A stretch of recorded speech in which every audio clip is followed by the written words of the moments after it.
Hola a todos, bienvenidos a Aletos, mi nombre es Ana María Zuluaga y así comenzamos un nuevo episodio. Para el segmento de la curiosidad la titulamos De cuadrado a redondo. Para los colombianos y para muchísimos latinoamericanos tal vez el hockey sobre hielo no sea un deporte demasiado popular y no sepamos mucho de él y no lo conozcamos demasiado, pero si nos vamos hacia la parte norte del continente americano, nos vamos a dar cuenta que en países como Canadá y como Estados Unidos es un deporte que tiene muchísima relevancia. Es más, para los canadienses es el deporte nacional. Eso sí, si a nosotros los colombianos o los latinos nos llegan a preguntar en algún momento si sabemos cuál es la forma de un disco de hockey, pues vamos a saber decir que es redondito, ¿cierto? Pero no siempre fue redondito. Cuando se inició el hockey, el disco era de forma cuadrada. Pero con el tiempito los jugadores, los que practicaban el deporte, se dieron cuenta que no les presentaba como mucha eficiencia utilizar un disco cuadrado y por eso lo cambiaron a redondo. En cuanto al segmento de derecho deportivo, hoy vamos a hablar de la Premier League versus el Manchester City. Hace algunos días, hace algunos meses más o menos, se desarrolló la noticia de que el Manchester City sufrió una denuncia por parte de la Premier porque dicen que ellos están violando el fair play financiero.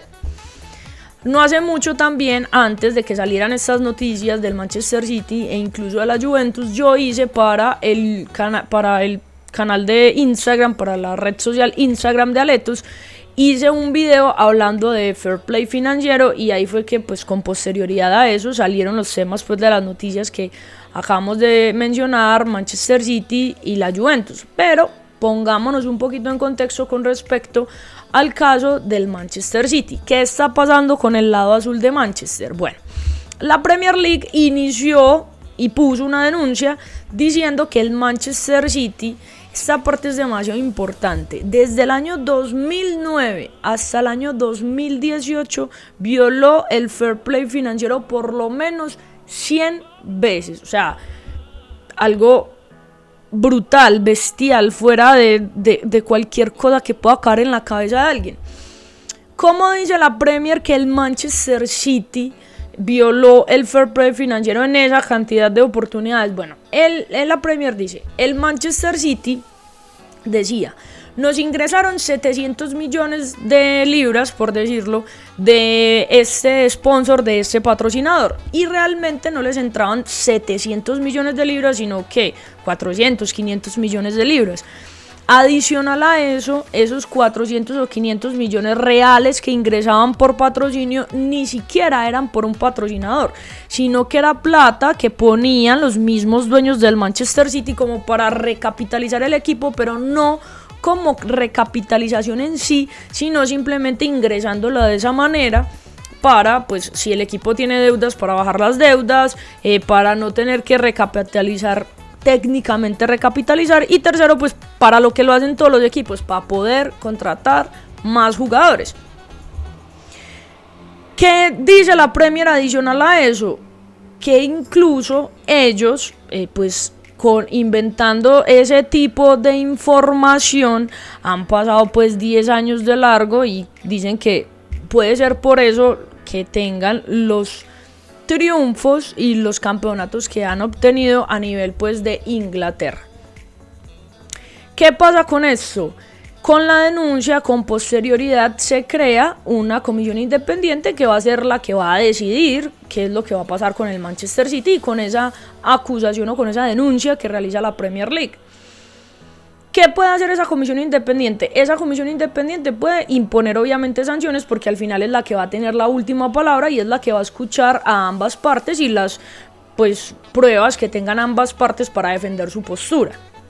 ¿Cuáles son las sanciones? Las sanciones que les pueden poner van desde que pierda la categoría al Manchester City, que sería la peor de todas las sanciones, o la quita de puntos en este torneo. Incluso digamos que como una medida provisional, esa comisión independiente también puede prohibirle al City inscribir nuevos jugadores, es decir, en pocas palabras, fichar jugadores, pues hasta tanto no se resuelva. ¿Cuándo se va a resolver? Eso es algo que lo han dicho muchos abogados que han salido a hablar del tema, no solamente abogados de la defensa del City, sino abogados que han llevado otros casos, digamos, similares y han dicho que es un proceso que puede tardarse entre 3, 4, incluso 5 años.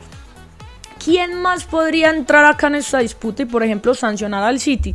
La UEFA, como ya lo hizo por allá en el año 2020. Este tipo de noticias y de situaciones nos llevan a pensar que de verdad las normas del fair play financiero no se las inventaron porque querían molestar o porque le querían joder la vida a los clubes estados como el Manchester City, el Newcastle o el PSG, por ejemplo. No, es para que los clubes tengan una supervivencia económica a futuro y sea sostenible y sea que pueda gastar, que pueda ingresar dinero, pero de forma que a futuro no se vaya a ver comprometido el club al punto de que pasen cosas como se tiene que desaparecer el club porque económicamente es insostenible. Desde mi punto de vista, mi opinión con respecto a eso es que los clubes de estado fueron ellos los que crearon esa denominación de la burbuja económica del fútbol, claro, porque han pagado valores exorbitantes por una cantidad de jugadores increíble. Y la consecuencia de esa burbuja ha sido esa brecha que existe entre un equipo como el Manchester City y no sé, un equipo como el Brentford, por ejemplo, de la Premier League. Que si llevamos ligas en las que, por ejemplo, 10 años ha salido campeón el mismo equipo, si permitimos que este tipo de actuaciones se siga como promoviendo entre los clubes, pues fácilmente van a llegar a que en las ligas europeas van a salir campeones todos los años exactamente el mismo equipo y se va a perder como esa competitividad que tiene el fútbol, se va a perder como esa sorpresa que realmente es lo divertido que tiene.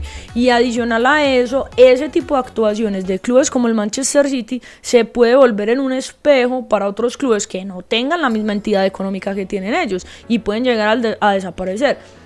Para finalizar este tema, por ejemplo, el Portsmouth en la temporada 2009-2010 históricamente es el único club de la Premier League, o sea, la primera inglesa, que ha sido sancionado porque entró en bancarrota y lo único que hicieron fue quitarle puntos. Entonces, en 13 años desde esa sanción han pasado un montón de cosas que pueden llegar a ser un reflejo para que los equipos más pequeños y con menos capacidad económica tiendan a desaparecer en el fútbol si van tomando los mismos ejemplos que tienen los que más dinero pueden manejar en este deporte.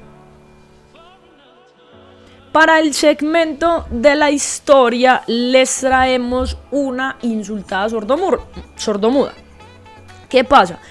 Nos vamos a remontar a Argentina, año 1972, estaba jugando el torneo local argentino y había un partido entre Huracán y Estudiantes de La Plata. Primer tiempo, Huracán iba ganando 2-0 el partido.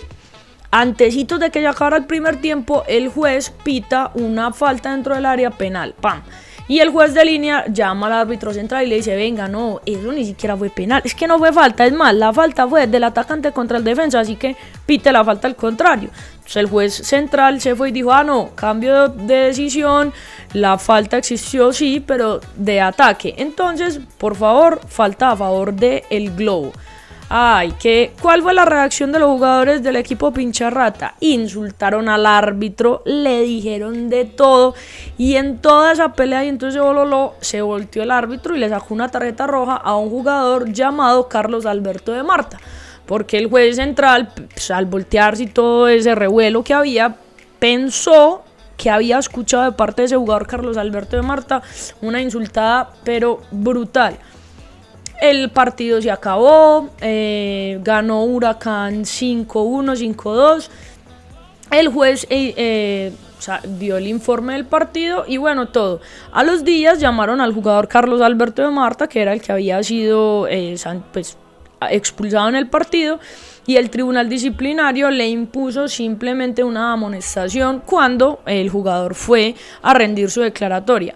¿Por qué solamente una amonestación? Porque cuando el jugador llegó a rendir la declaratoria en el tribunal disciplinario se dieron cuenta que el jugador era sordomudo de nacimiento.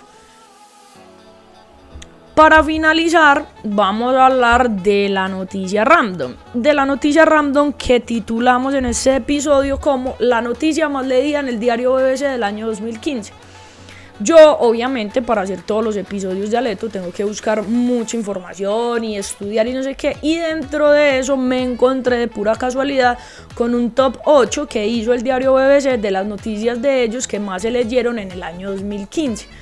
La que me pareció más particular fue la que estuvo en el top 1, que fue como la perspectiva del mundo del fútbol. Algo así más o menos creo que se llamaba. ¿Y a qué se refería? Eso realmente era como un comparativo, una métrica. Entonces es una aplicacioncita que te permite ingresar tu salario. Ingresas ahí tu salario y lo puedes comparar, por ejemplo, con el salario de jugadores pues de superestrellas. Yo lo comparé el mío, por ejemplo, con el de James Rodríguez. Entonces lo primero que te lanza es, uno, cuánto se tarda James Rodríguez en ganar el salario que tú ganas. Dos, cuánto te demorarías tú con tu salario para ganar el salario anual de James Rodríguez. Tres, como en qué media de salario estás tú en el mundo y en tu país. Y lo último que te dice es como cuánto dinero has ganado tú y cuánto dinero ha ganado James Rodríguez mientras tú estás haciendo esa comparativa. Yo les voy a dar el link por acá para que el que quiera vaya y lo haga. Eso sí, yo creería que es mejor que vayan a hacer el de cuántos camellos valgo de Mercado Libre, porque sería muchísimo más alentador. Eso es todo por hoy en Aletos. Muchísimas gracias por seguirnos, por vernos, por escucharnos. No se les olvide seguirnos en Instagram, en Spotify y en YouTube. Nos vemos en un próximo episodio.